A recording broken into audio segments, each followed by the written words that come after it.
Quiero presentarte a un personaje que es muy conocido.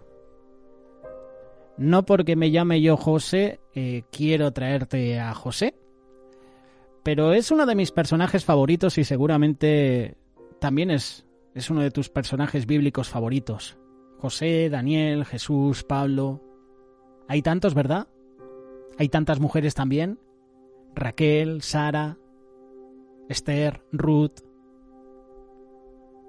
Han pasado algunas cosas destacadas en la vida de Jacob, una vez que se instaló en Canaán. Después de su reconciliación con su hermano Esaú, podemos resumir diciendo que este patriarca había tenido 12 hijos, pero solo 2 de ellos eran hijos de una mujer, Raquel, la mujer que él tanto había amado. ¿Recuerdas el pasaje? La historia cuando Jacob tuvo que esperar años y años para recibir la bendición del padre de Raquel. Jacob amaba a Raquel, y Raquel le dio 2 hijos, José y Benjamín.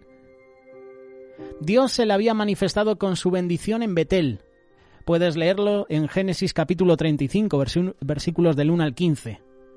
Como reconocimiento a la reconciliación con Esaú y una reafirmación de la presencia de Jehová a su lado, este lugar sería luego un lugar de reunión, sería un lugar de adoración para sus descendientes.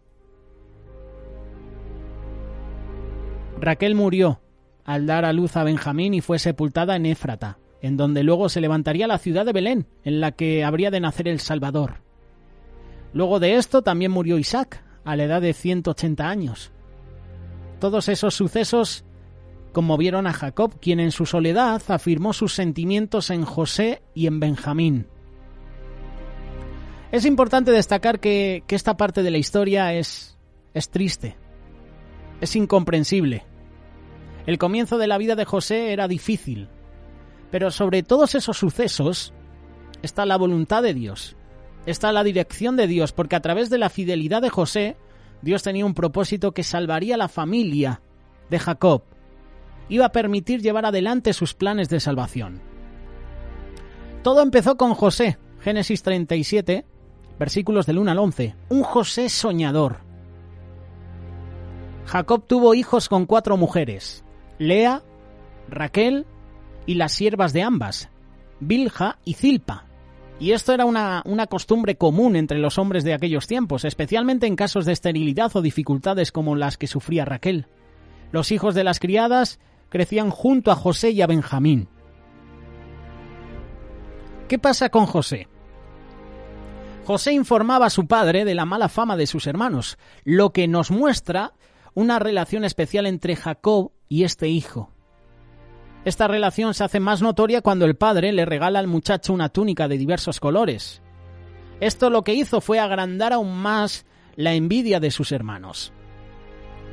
Aquí debe entenderse la situación afectiva de Jacob. José era el hijo de Raquel. Raquel era la esposa que Jacob había amado. Raquel era la esposa que Jacob había deseado. Tanto que no pudo soportar un segundo parto. Y como ya dijimos, murió al nacer Benjamín. Y por la esterilidad de Raquel, ella le había dado a su sierva a Jacob, y por los celos, Lea había hecho lo mismo con la suya. Es decir, que José era el hijo que con más entusiasmo y amor Jacob había anhelado. Pero también era un ser muy especial, y la Biblia lo destaca en muchos pasajes. Por eso a aquellas condiciones afectivas se sumaba la calidad de José. Jacob no pudo menos que privilegiarlo ante todos sus hijos. Y en este contexto, José tuvo 2 sueños que el pasaje relata. Eran un mensaje de Dios para toda la familia de Jacob. Pero cuando el muchacho contó sus sueños a sus hermanos y luego a su padre, la envidia, el rencor de sus hermanos creció notablemente y empezaron a conspirar, a maquinar contra él. Llega la conspiración en Dotán, y lo puedes encontrar en Génesis capítulo 37, versículos del 12 al 30. Cuando José tenía 17 años, Jacob lo envió al campo para que averiguara cómo estaban sus hermanos. En un momento José no les pudo hallar, y ellos, en vez de regresar desde Siquem, habían seguido hasta un lugar llamado Dotán. Y en esta demora, seguramente, Jacob estaba preocupado. Cuando divisan la figura de José llegando hasta ellos, traman su muerte. Estos hermanos, carcomidos por la envidia, el desprecio, maquinan. ¿Cómo nos podemos quitar a José de en medio? Estos sentimientos de los hermanos de José no deben ser entendidos solo como una reacción ante los privilegios que Jacob le dedicaba, sino también como la reacción de muchachos simples, mediocres, faltos de amor. Te puede faltar el amor hacia una persona que desconoces, pero a un propio hermano, a un propio familiar.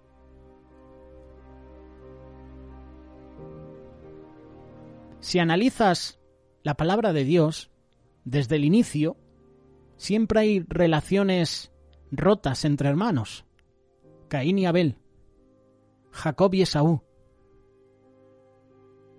Isaac, Ismael, José y sus hermanos, Jesús y sus hermanos que no creían en él.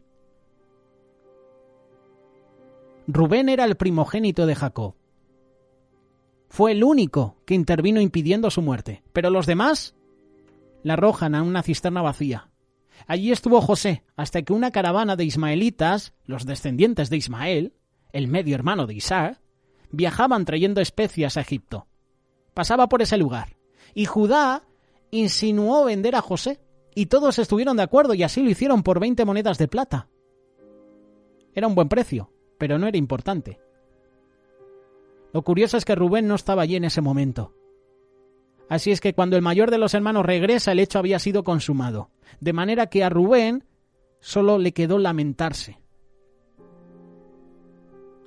Los hermanos de José no amaban a José, pero tampoco amaban a su padre. Así lo puede entender. ¿Por qué digo esto? Porque si lees Génesis 37, versículo 31, los hermanos mienten a su propio padre. Los hermanos de José mataron un cabrito del ganado y con su sangre tiñeron la túnica de José. Luego volvieron a casa de Jacob y dijeron que habían hallado la túnica ensangrentada, de manera tal que Jacob se dolió tremendamente. Qué triste lo que le estaba pasando a Jacob. Su soledad se hizo terrible. Y la palabra de Dios nos dice más adelante que en su corazón solo había alegría por su hijo Benjamín. Cuando la caravana de ismaelitas o madianitas, porque venían de Madián, llegó a Egipto, José fue vendido como esclavo a Putifar, general de Faraón. Hay un hecho político muy importante. El faraón era de un pueblo conocido como los Hicsos. Estos eran semitas como los israelitas y habían conquistado el poder en Egipto. El hecho de que este faraón fuera de la misma raza que José habrá de obrar a favor de los planes de Dios. Esto es lo que dicen muchos eruditos, especialistas. El comienzo para José fue muy difícil en Egipto. Fue doloroso para Jacob, que le creía muerto. Pero Dios tiene planes maravillosos. ¿Qué sucesos entristecieron la vida de Jacob una vez que llegó a Canaán? Pregunta para los oyentes que seguís este espacio a través de YouTube, a través de WhatsApp o a través de Telegram.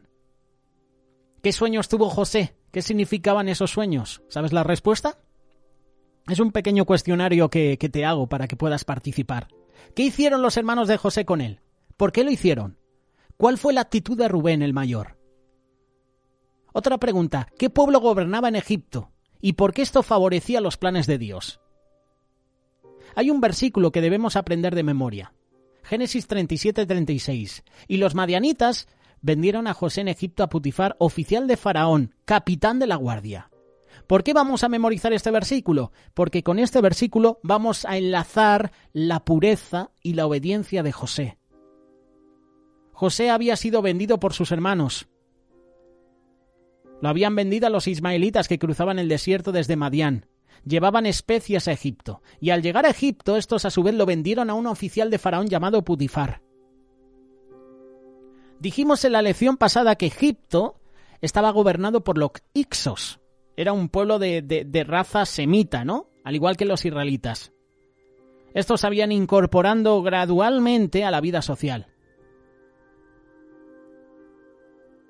El dato importante es que el faraón era de la misma raza que José, según los expertos. Y así también Potifar, lo que explica que José haya sido recibido y bien tratado, además de sus condiciones personales. Sin duda que la mano de Dios estaba en todas estas cosas. La mano de Dios estaba con José. Ahora bien, José se hace mayordomo. Génesis capítulo 39. Lo que hemos comentado se afirma en estos versículos. Y es para destacar el hecho de que Jehová siempre estaba con José. Pero también es digno de mencionar, es digno de consideración el hecho de que Jehová haya bendecido a la casa de Potifar por José. Este es un desafío que a menudo nosotros no tenemos en cuenta.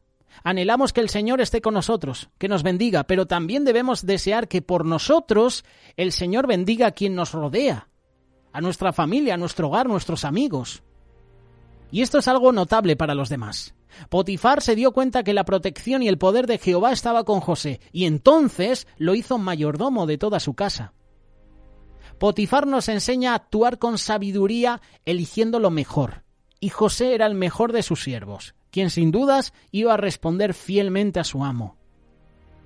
Pero la Biblia nos dice además que José era un joven de hermoso semblante, de bella presencia.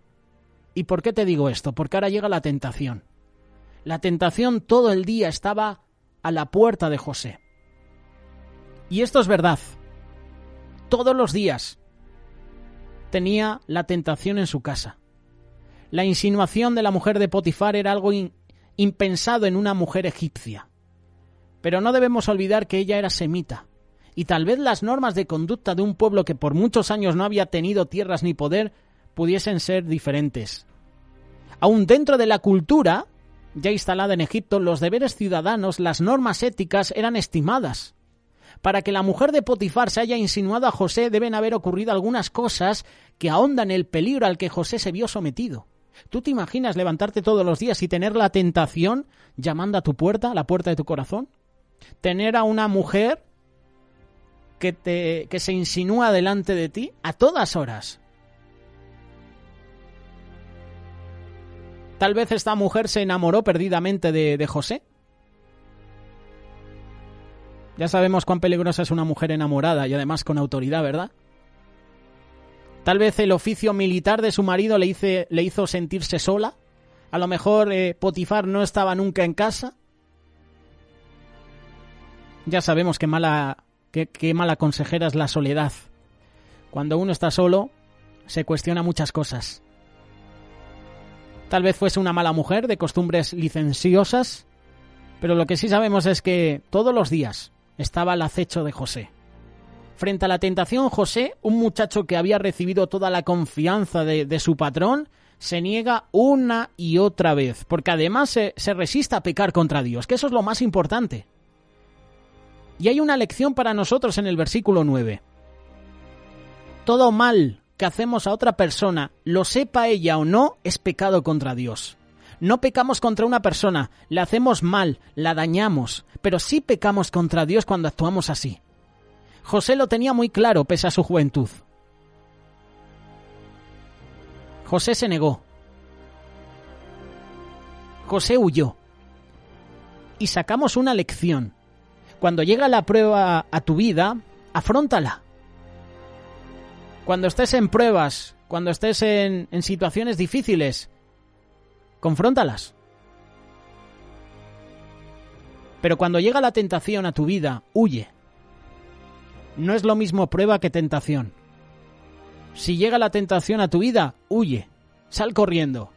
Aunque te vayas desnudo, como hizo José, huye de esa tentación. Pero cuando llegue la prueba a tu vida, cuando estés en medio de una prueba, afróntalo. Confía en el Señor. Clama a Él. Clama a mí y yo te responderé, dice la palabra de Dios. José fue fiel. Mayordomo fiel. Pero llega la injusticia. Génesis capítulo 39. No sabemos las razones por las cuales la mujer de Potifar deseaba a José, pero sí sabemos cuánto daño hace una persona despechada. Y ella se sintió así. José había huido de su presencia mientras ella lo estaba tirando de su ropa. El muchacho escapó, pero la mujer se quedó con parte de su ropa. y usó esas prendas para acusarlo delante de su marido. Y podemos imaginar cómo se sintió Potifar ante la acusación. Podemos imaginar que por más que José lo negara, las evidencias le comprometían. Nadie creería a un siervo en contra de la opinión de la esposa del amo. Todo esto hace que José esté en la cárcel. Le lleven a la cárcel. Una vez más, siendo justo, siendo noble, era víctima de los sentimientos degradados de otra persona. Había sido víctima de los celos, de la envidia de sus hermanos, y ahora era víctima del mal amor, del despecho de esta mujer. Pero sabes una cosa, Jehová no se apartó de él.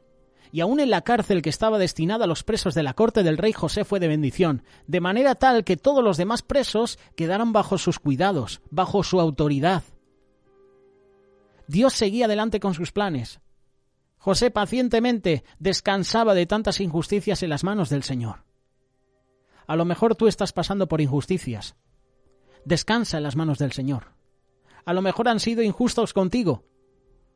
A lo mejor te han criticado, han dado falso testimonio de ti. No te preocupes. Dios hará justicia. Descansa en sus manos. José es uno de los ejemplos más claros de la forma en que Dios bendice a sus hijos cuando sus hijos son fieles, cuando son obedientes. No importa lo que con ellos suceda. El muchacho podía haberse rebelado contra el Señor. Se podía haber quejado contra Dios, pero pacientemente esperó en Dios. Su conciencia estaba tranquila y Jehová no se aparta de su lado. Muchas veces tú y yo nos justificamos por nuestras debilidades, nos excusamos por las situaciones que nos tocan vivir. Y José nos enseña que se puede ser bendecido y puede ser de bendición en las malas y en las buenas, solo si confías en el Señor. Quédate con este versículo. Génesis 39, verso 23. Porque Jehová estaba con José y lo que él hacía, Jehová lo prosperaba. José estaba de la mano del Señor. Y lo puedes leer 2 capítulos más adelante. Génesis capítulo 41. En el capítulo anterior la Biblia nos cuenta de qué manera Dios bendijo a José, aún estando en prisión, y cómo él interpretó los sueños del copero del rey y del panadero, y que sus interpretaciones fueron correctas. Aunque el copero, que fue dejado en libertad, tal como José se lo había anunciado, no se acordó del muchacho una vez que estuvo libre. Hasta que Faraón tuvo un sueño cuyo significado nadie pudo entender. Y aquí llega el sueño de Faraón. La Biblia se refiere en muchas oportunidades a Dios hablando de alguna persona en especial a través de un sueño, a través de sueños. Recordemos que de la misma manera Dios le había hablado a José siendo él nada más que un muchacho adolescente. También los egipcios creían que los dioses hablaban al hombre a través de los sueños. Y por eso dentro del palacio del rey vivían hombres dedicados a la ciencia y a la religión que el rey usaba cuando creía que los dioses se estaban comunicando con él. En esta oportunidad Faraón tuvo 2 sueños. En el primer sueño soñó con 7 vacas gordas que pastaban en un prado y que detrás de ellas subían desde el río otras 7 vacas flacas, desagradables, que devoraban las 7 vacas hermosas y gordas. El segundo sueño fue similar, aunque en este caso eran 7 espigas, menudas, golpeadas porque el viento que devoraban a 7 espigas gruesas y llenas. Y el faraón pues se turba. Al despertar Faraón estaba preocupado. Llamó a los magos de todo Egipto, a los sabios de su casa y les contó los sueños. Les contó la preocupación, pero ninguno pudo interpretar el mensaje que ellos escondían. Hasta que José es recordado. José es llamado. Si pasas al capítulo 40 puedes ver que José había interpretado 2 sueños, el del copero del rey y el del panadero, ambos presos juntos con él. Uno de ellos, el copero, había sido liberado, tal como José lo había interpretado. Sin embargo, al salir de esa cárcel no se acordó. Ahora, frente a la necesidad del rey y a la crisis que desató el hecho de que nadie en el reino, nadie, haya podido interpretar sus sueños, el copero recuerda a José. Y entonces José es llamado desde la cárcel para que trate de entender los sueños de Faraón. Y aquí hay una lección en esta parte de la historia. Muchas veces se nos olvida cuando hemos actuado correcta y responsablemente, y a menudo pensamos que no se nos ha tenido en cuenta. Pero sabes una cosa, cuando llegue el momento preciso, Dios hará que el creyente fiel sea recordado por sus actos sabios, por los actos buenos. ¿Y qué hace José? interpreta los sueños del rey. Interpreta correctamente los sueños.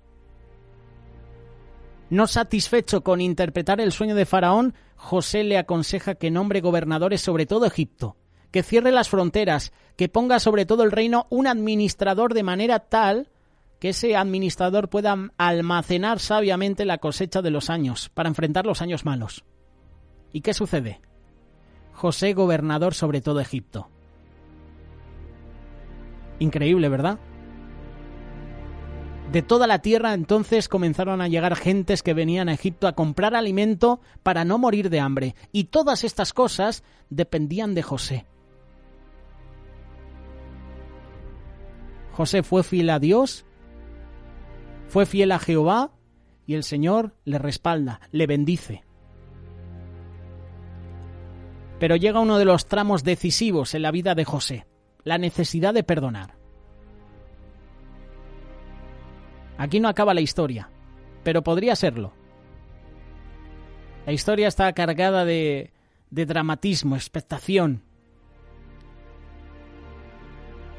Llega la hora de los hermanos.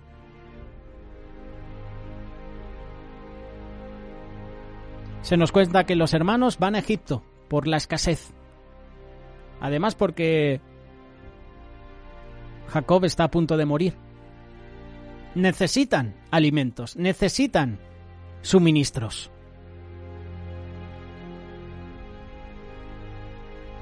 Aquí sucede el encuentro de José con sus hermanos, esos hermanos que le vendieron, esos hermanos que mintieron a su padre. Papá, José ha muerto, lo ha matado una bestia. Esos hijos, esos hermanos, iban a tener un encuentro con José. Y el pasaje que leemos nos cuenta que José ya no podía soportar más sin darse a conocer a sus hermanos, que jamás habrían de imaginar que el poderoso gobernador de todo Egipto era su hermano. Y aquí entra la suprema voluntad de Dios. Podríamos imaginar que José tuviera rencor o aprovechara esta oportunidad para vengarse de sus hermanos, pero no ocurre así, por dos razones. En primer lugar, José amaba a sus hermanos, pese a todo, y sobre todo, amaba a su padre. Y en segundo lugar, él había comprendido la voluntad de Dios en todo lo que había ocurrido, y por eso no culpa a sus hermanos. Yo me imagino ese momento en que José llorando se da a conocer y abraza a sus hermanos. Ellos seguramente no podían creerlo, pero era la verdad. Con seguridad pensaron que José podía usar su gran poder para vengarse. Estaban a su merced.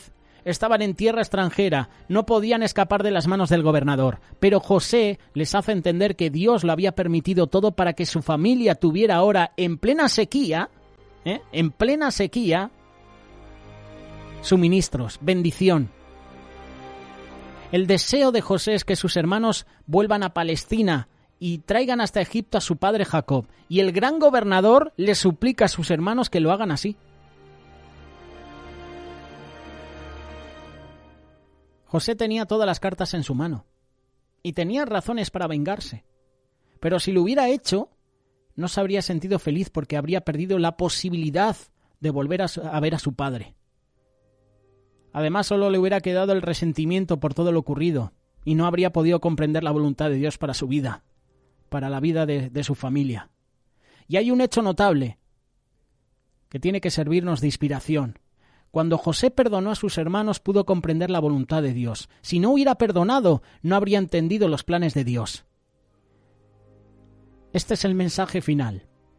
El perdón siempre beneficia en primer lugar al que perdona y acerca su mente y su corazón a la mente y al corazón de Dios. Cuando perdonas, entiendes la voluntad de Dios. Ahora te hago una pregunta final. ¿Te imaginas si José no hubiera perdonado a sus hermanos? Si José no hubiera perdonado a sus hermanos, ¿qué hubiera pasado con la descendencia?